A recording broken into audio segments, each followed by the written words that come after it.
After completing the Conquer mission, I returned to my original world almost without a shred of nostalgia, but by then, there was no longer a place for me beside my fiancée who had regained her health. She was still gentle with me, still lay in my arms at night, whispering words of love into my ear. Yet, at the slightest message from my younger brother saying, "The power's out, I can't see because of my night blindness," she would slip away from my side. Her priorities had shifted completely during my absence. Now my brother came first. Love split in two. I didn't want it anymore. On the 99th time she left me behind, I summoned the system. "I want to return to the mission world," the system's cold voice prompted. "Hosts, return to the mission world requires reclaiming all accumulated points. All the health values you exchanged for Amelia will become invalid, and she will once again be terminally ill. Are you sure?" I answered without hesitation. "Yes." Chapter 1. The system will provide you with 72 hours of preparation time. Please arrange your affairs accordingly. That cold mechanical voice ended its last broadcast in my mind, pronouncing the death sentence of my love without mercy. I replied calmly, "Got it. That's it. Everything should end." I had just managed to steady my emotions when the sound of the password lock's beeping came from the entrance. Amelia was back. "Richard, why don't you turn on the lights? What are you thinking about? Sitting here alone in the dark?" She walked over and, as always, flicked on the crystal chandelier in the living room. Warm, dazzling light poured down instantly. Unused to it, I closed my eyes briefly and didn't answer her. She seemed not to notice the displeasure on my face and spoke on her own. "Tonight is Bruno's birthday party. I came to pick you up. Go change your clothes. Don't keep him waiting." My heart felt as though an icy hand had gripped it hard, pain pricking densely until I could barely breathe. I thought I had already gone numb, but hearing his name from her lips still hurt this much. "Still," I nodded, forcing down that sharp pain with all my strength. "Okay," because these were my last 3 days in this world, my last 3 days with her. I no longer wanted, nor needed, any more arguments or turmoil. When I appeared at the grand, glittering entrance of the banquet hall with Amelia on my arm, Bruno, the star of tonight's celebration, came over at once. His gaze didn't land on me in the slightest, but I didn't care. The banquet had already gone on for a while before he suddenly seemed to notice my existence, covering his mouth in mock surprise. "Ah, brother, what are you doing over there in the corner? I didn't even see you." My mistake. I'll apologize with a drink. I'll punish myself first." As he spoke, he raised his glass to down it all at once, but just as his hand lifted, his wrist tilted suddenly, and the entire glass of icy red wine spilled onto my light-colored suit jacket. The expensive fabric was instantly stained with a glaring red, clinging tightly to my shirt underneath, leaving me in complete disarray. "Ah." Bruno let out an exaggerated cry and fumbled to grab napkins to wipe me clean. I'm sorry, brother." My hand slipped. I instinctively stepped back to avoid his false concern, but my foot slipped on the edge near the pool. In that moment of lost balance, I caught a glimpse of triumph flashing in Bruno's eyes. The icy, bone-chilling pool water swallowed me whole in an instant. My suit jacket, heavy with water, bound my arms tightly and dragged me down. I struggled beneath the water, choking several times, before I finally surfaced in a wretched state. Chaos erupted on the shore. Bruno's face had gone pale with fright as he stammered excuses. "Amelia. I didn't mean to. I really didn't mean to." How did brother fall in? Clutching the edge of the pool, I raised my head to look at the woman I had loved for 10 years. She was holding Bruno tightly in her arms, soothing him softly. The pain in my heart had long since numbed. For no reason, I felt like laughing, so I did. Only then did she furrow her brows and finally look at me in the water, her gaze devoid of pity, filled only with reproach. "Richard, today is Bruno's birthday. Don't make a scene. Make a scene." So, all of my humiliation, embarrassment, and bone-deep grievances were, in her eyes, nothing more than me being unreasonable. I dragged myself onto the shore with difficulty and waved a hand. "My clothes are dirty. I'll go back and change. You all enjoy yourselves." Then, under the gaze of everyone present, I turned and walked out of the suffocating banquet hall. Chapter 2. I took a taxi alone back to the marital home Amelia and I shared, greeted only by endless darkness and cold air. This had once been my warmest harbor, the only force keeping me going in the mission world. I took a quick shower, then began to pack my things bit by bit. Clothes and some personal items I packed quickly. Then there were our photos. They were placed in delicate frames, on the bedside tables in the bedroom, on the shelves in the living room. One by one, I removed them from their frames. With every piece of my belongings I took away, this home drifted further from me. When the last item that belonged to me was packed into the box, I looked around. The house was so clean it was as if I had never been there at all. Dragging several large boxes, I drove to a waste incineration plant, paid extra for them to burn everything overnight. For the first time, I truly felt the meaning of one phrase, reduced to ashes. My 10 years of love, my past, were all reduced to ashes. When I returned home after it all, dawn had already broken. Amelia hadn't sent me any message, which meant she hadn't come home at all. I picked up my phone, stared at the screen, my fingers hovering for a long time before I typed, word by word, "The day after tomorrow is our 7th anniversary. Do you still remember?" The message sank like a stone, without the slightest ripple. It wasn't until noon that my phone chimed. Remember. I let out a self-mocking smile. As always, she remembered all our dates, just no longer loved me. I took a deep breath, pressing down the trembling in my fingers, and asked, "Then, can you come back to spend it with me?" This time, her reply came quickly. "Okay, I'll definitely come back early that day to be with you. Don't overthink it." Okay, that "okay" carried a faint note of gentle admonition, almost coaxing, like soothing an immature partner sulking over last night's party. I stared at that message for a very, very long time. To her, I was nothing more than an ornament whose emotions occasionally needed pacifying. Slowly, I typed a single word, "Okay." I wanted to leave the last bit of dignity between us, and also put a full stop on my life in this world. So that day I got up early and went to the nearest supermarket to buy lots of fresh ingredients. Sweet and sour pork ribs, Coca-Cola chicken wings, steamed base, as well as corn, carrots, and fresh pork ribs, all her favorites. I spent the whole afternoon busy in the kitchen. The range hood roared, pots and pans clanged. At last, this cold house had a hint of life and warmth. I even clumsily followed an online tutorial to bake a small chiffon cake in the oven. When it came out, the surface was a bit cracked, the appearance far from perfect, but I still carefully spread cream on it and decorated it with fresh strawberries. It was my heartfelt gesture, my final one. At 6 in the evening, as the sky grew dark, I set all the carefully cooked dishes on the table, turned off all the lights in the living room, leaving only the flickering candlelight on the dining table. I sat at the table and began to wait for her, wait for my heroine, to attend this final date. Chapter 3. Time passed. Second by second, the clock on the wall ticked, like counting down the final seconds of my pitiful love. 7 o'clock. The dishes began to cool. I carried them back to the kitchen, reheated them in the microwave, and brought them out again. 8 o'clock. The soup had already gone cold. I didn't bother to warm it up anymore. 9 o'clock. The candle on the cake had melted into a pool of red wax. Like solidified blood and tears, it was nearly burnt out. 10 o'clock. My heart, like the food on the table, grew colder bit by bit, until it was frozen solid. 11 sharp. Just when I thought there would be no reply tonight, my phone lit up at last. A WeChat notification popped up. It was from Amelia. "Sorry, Richard. An emergency meeting came up at the company. I won't be back tonight." Below it, she had attached a photo as proof. In the photo, she sat in that wide executive chair, rubbing her temples with one hand. Obvious exhaustion written on her beautiful face. The background showed her spotless desk and the huge floor-to-ceiling window behind her. The city's dazzling nightscape outside. Everything looked so reasonable, flawless. If I hadn't seen the man's suit jacket casually draped over the leather sofa in the corner of the office. That style, I'd seen it before. At Bruno's birthday banquet, he was wearing that very one. I stared at the photo, at that glaring patch of dark gray fabric, for a full 5 minutes. Then I started to laugh. At first softly, then louder and louder, my chest heaving violently, until tears streamed down my face. One by one, the burning hot tears fell onto the icy dining table, cooling instantly. I had still been hoping for a perfect ending, but of course the outcome was inevitable. In that moment my heart finally went still, not even the slightest reluctance left. I wiped my face roughly and replied, "It's okay. Work is important. Take care of yourself." I didn't look again at the table full of cold, stiff food, nor at this home I had once cherished but now found suffocating. The door clicked softly shut behind me, sealing me off from that world. I took a taxi to her company. The night wind was cold, blowing in through the crack of the car window, stinging my cheeks. The system's cold mechanical voice sounded in my mind right on cue. "Host, there is 1 hour remaining in the preparation period. The return program will initiate immediately upon the cessation of your vital signs in this world." I closed my eyes and responded softly, "Got it." The taxi stopped steadily in front of Mu Group's headquarters. I walked unhindered up to the rooftop,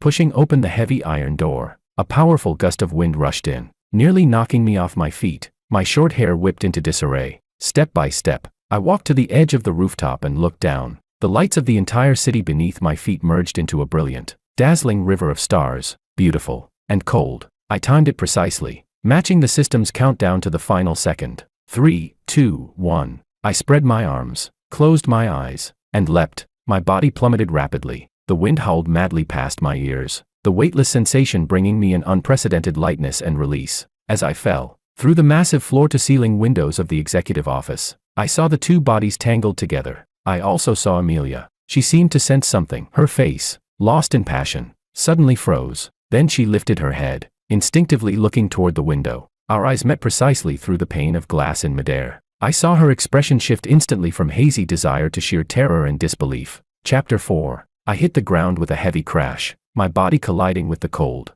hard concrete, the dull sound echoing loudly. Agony surged through my limbs and bones like a tide, the sound of my skeleton shattering inch by inch vividly audible. But strangely, I didn't feel much pain, only an overwhelming sense of release. In the final second before my consciousness faded, I saw Amelia, disheveled, rushing out of the revolving doors of the building like someone gone mad. She hadn't even had time to put her suit jacket back on. Several buttons of her shirt had burst open, and her normally immaculate hairstyle was a complete mess. That face, always composed and calm, was now etched with fear and despair as if her entire world had collapsed. She ran toward me, stumbling, utterly frantic, and in my ears, there was only the cold yet melodious sound of the system. Host's vital signs detected as ceased. Return program initiated. Severing causal ties with this world.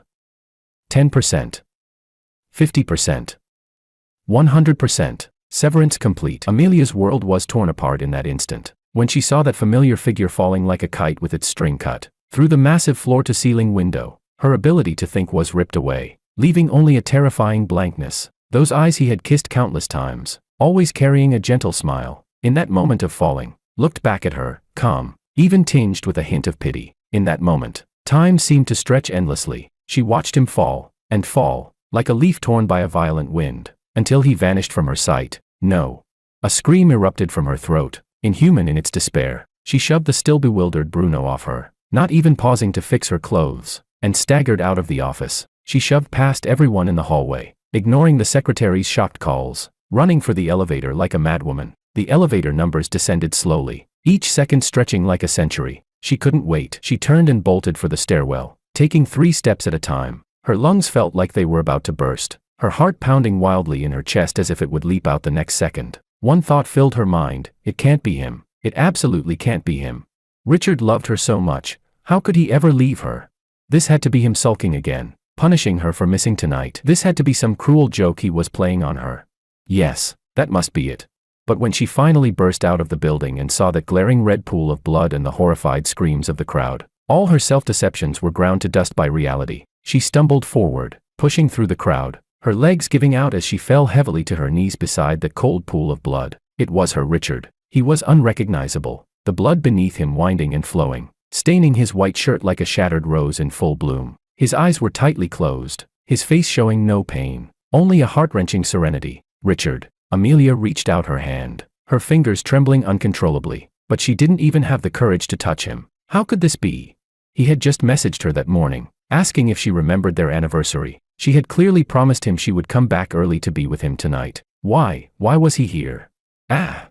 She clutched her head, letting out a desperate, caged animal howl. The pain in that sound silenced all the noise around her. She didn't dare imagine that just minutes ago, she had been upstairs in the office, entwined with another man, and her lover, outside her window, had ended himself and everything between them in the most final way. This realization stabbed into her heart like a poisoned blade, twisting madly, shredding her insides into a bloody pulp. Her vision went black. She completely lost consciousness. Chapter 5. When Amelia woke up, she was already in a VIP hospital ward. The sharp smell of disinfectant filled her nose, and a cold needle pierced the back of her hand. She sat up abruptly, yanking out the 4-line, and, ignoring the doctor and nurses trying to stop her, she tried to get out of bed like a madwoman. Richard, where is my Richard?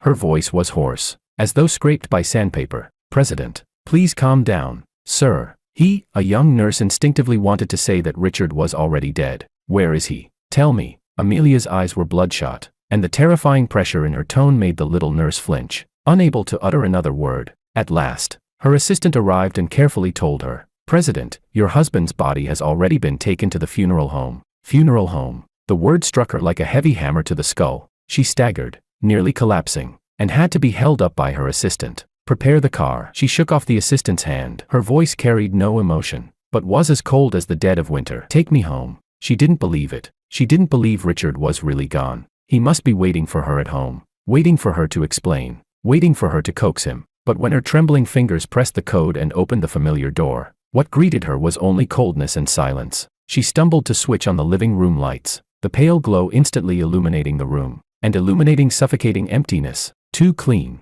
The place was excessively clean. On the living room shelves had once been their photos together, the kiss beneath the Eiffel Tower in Paris, their embrace by the sea in Santorini, their soft smiles under the cherry blossoms in Kyoto. Now, those delicate frames stood empty. She rushed into the bedroom. On the nightstand, the photo she loved most, him sleeping with his head resting on her arm, was gone. She opened the wardrobe. His half of the closet was empty. All the suits she had handpicked for him, not a single one remained. She dashed into the bathroom. On the sink, his blue toothbrush, his mint shaving foam, all gone. Every trace of Richard in this house had been erased. Erased so cleanly it was as if he had never lived here. As if he was only a dream she had dreamed for 10 years. No, impossible. Amelia collapsed to the floor, burying her hands in her hair, growling in pain, like someone possessed. She tore through drawers and boxes, desperate to find even a single belonging of his to prove he had really existed. But she found nothing. He had left so decisively, taking everything with him, leaving her only an empty shell, a shell filled with their memories, but without a single object to testify they had ever been real.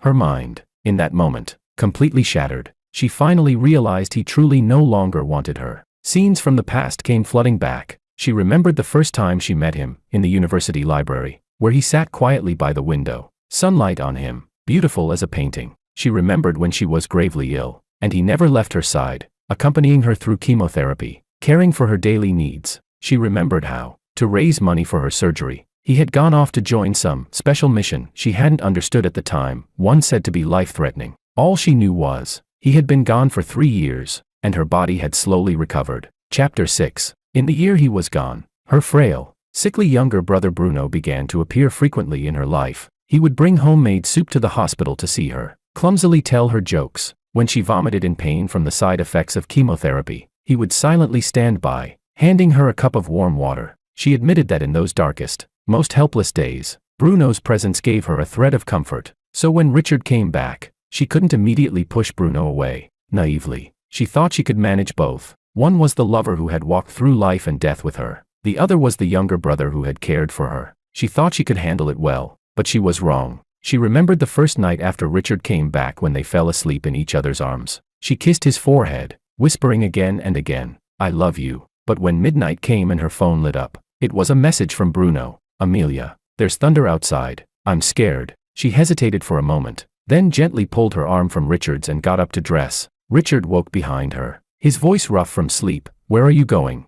"Bruno's home alone and scared. I'm going to check on him." She remembered he stayed silent for a long time, so long she thought he'd fallen asleep again, before he softly answered, From then on, scenes like that repeated countless times. "Bruno's, the power's out. It's dark. I'm scared." "Bruno's, I've got a fever and no one's here to take care of me." "Bruno's, I twisted my ankle. It hurts so bad I can't walk." Each time, under Richard's calm gaze, she chose to leave. She mistook his calmness for silent consent and understanding. She even felt relieved for it, relieved that her Richard was always so mature and steady, until that night at the birthday banquet, when he climbed out of the pool, soaked to the skin, and those beautiful eyes no longer held their old light. Only deadened numbness remained, and she still used those words, "Don't make a scene," to snuff out the last bit of hope he had. In truth, he hadn't been unhurt, hadn't been unwronged. He had just gathered all his disappointment together, and in the end, used his life to give her the harshest, deepest blow. Ah. Amelia curled up in pain on the cold floor, like a child abandoned by the whole world, letting out a desperate wail. She had been wrong. She had been terribly, unforgivably wrong. She had mistaken glass for pearls and shattered her one true rare treasure with her own hands. Chapter 7. "Amelia, could you please open the door? I made your favorite pigeon soup." Outside the door came Bruno's timid voice. Amelia suddenly scrambled up from the floor and rushed over to yank the door open. When Bruno saw her bloodshot eyes and haggard appearance, he was startled. The thermos in his hand nearly slipped to the ground. "Amelia, you're scaring me. Get out." Amelia's voice was like that of a ghost crawling out from hell, steeped in bone-chilling cold. Bruno's face turned pale instantly, tears welling in his eyes. I was only worried about you. I told you to get out. Don't you understand?" Amelia slapped the thermos out of his hand. The boiling soup spilled all over the floor, splashing onto Bruno's hand. He cried out in pain. If it weren't for you constantly pretending to be pitiful, begging for sympathy, how would Richard, how would he?" She couldn't go on. Her heart hurt as though it was being torn apart. Every time she saw Bruno's pitiful face, she thought of Richard's calm, despairing eyes as he fell. It was her. She and this man together had forced Richard to his death. I didn't. Amelia. My brother's death had nothing to do with me. He was the one who couldn't take it anymore. Bruno sobbed in defense. Get out. Amelia pointed toward the elevator, each word squeezed through clenched teeth. From now on, don't ever appear in front of me again. Otherwise, I don't know what I might do. The madness and murderous intent in her eyes made Bruno shiver with fear. He didn't dare say another word. Stumbling and fleeing down the hall, Amelia closed the door, leaned against the cold wooden panel, and slowly slid down to the floor. She gave Richard the grandest funeral imaginable. The media of the entire city came. On the massive electronic screens, his most handsome photos played on a loop, but the visitors who came to mourn him were pitifully few. Only then did she realize, with heartbreaking sorrow, that she knew nothing of his world. She didn't know if he had any friends, didn't know where his family was. All she knew was that he once said, in this world, he only had her, and she had lost him. After the funeral, Amelia's health visibly declined at an alarming speed. One day, while handling documents at the office, she was seized by a violent cough and spat a mouthful of blood onto the pristine white papers. A hospital examination confirmed it. The illness had returned. Because of her fragile mental state, the cancer cells spread several times faster than before. The doctor told her she had less than 3 months left. When Amelia heard the news, she actually laughed. Perhaps this was for the best. She could finally go and be with her Richard. Bruno somehow heard about her condition. Crying, he begged to visit her at the hospital, but she refused to see him. Lying in the hospital bed, she grew thinner day by day, her consciousness blurring. Between moments of wakefulness and delirium, she always saw Richard. He looked just as he had the first time they met, wearing a white shirt, sitting by the window in the library, quietly reading. She would walk toward him, wanting to speak, but he would vanish like an illusion. Over and over, she repeated this scene in her dreams. In her final moments, she clutched her assistant's hand tightly, summoning her last bit of strength to whisper the same name again and again. Richard, my Richard. Chapter 8. I watched expressionlessly as the system projected Amelia's final journey. There was no sense of imagined relief, no trace of sadness. Inside, I was as calm as a pool of dead water. Perhaps, at the moment I leapt from the rooftop, everything between her and me had already, truly, come to an end. Her regret, her pain, her death, they no longer had anything to do with me. The karma of the previous world has been settled. Does the host confirm deletion of this memory segment?